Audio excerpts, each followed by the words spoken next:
Well, ito yung typical example ng maling wiring ng car alarm. Although sa remote, gumagana naman siya. Yan. Tinanggal ko pala muna ito. Yan ang connection lang sa main actuator. Yan.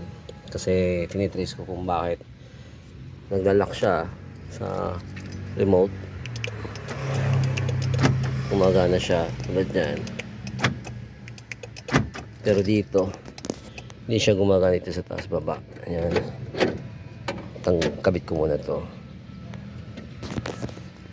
Okay, so yan, kinabit ko na yung connection ng main actuator. So hindi naman magkakamali kasi nasa color code naman yan. So dapat yan, pag tinaas mo to, binaba mo to, bababa din yung iba, pito. Tapos pag tinaas mo, tataas din. Yan, wala talaga. So kaya tinanggal ko muna to for troubleshooting. So yun na nga, na-trace ko. Ang problema is dito, although bago tong alarm system, ito yung actuator nya. Nag-try ako ng ibang, ito yung module, hindi actuator, module, yung module nya dyan. Nag-try ako ng ibang module, ganun pa rin.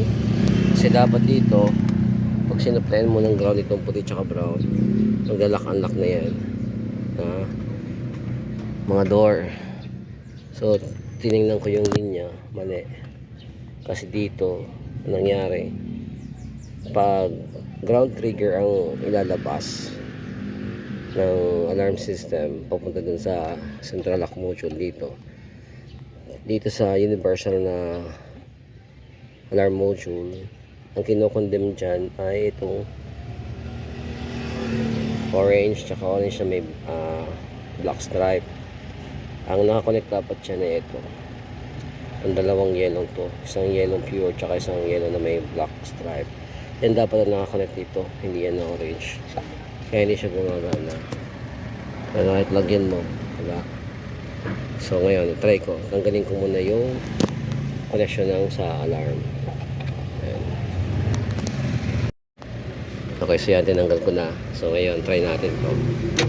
Ayan, kita nyo, tumutunog na.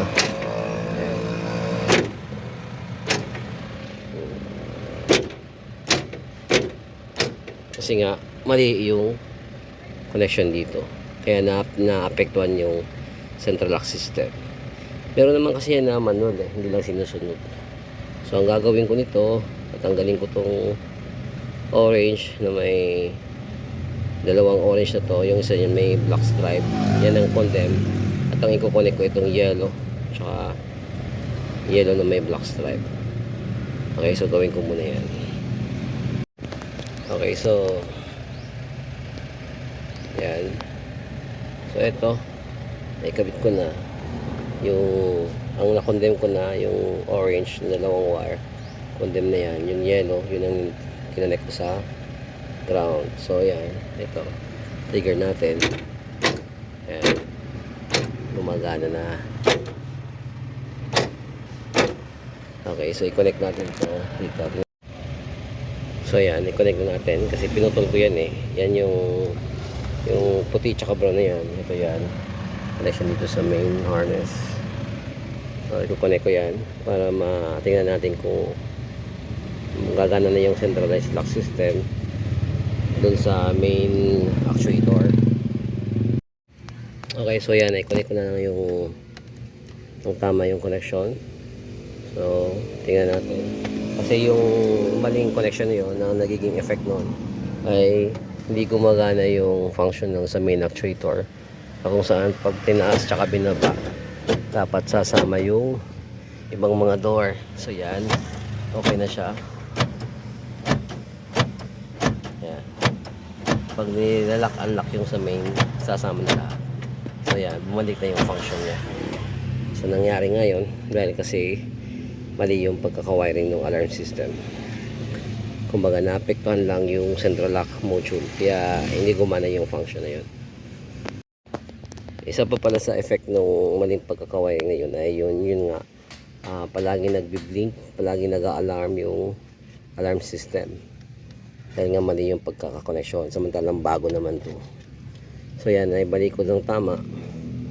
So So hindi na yan mag-alarma.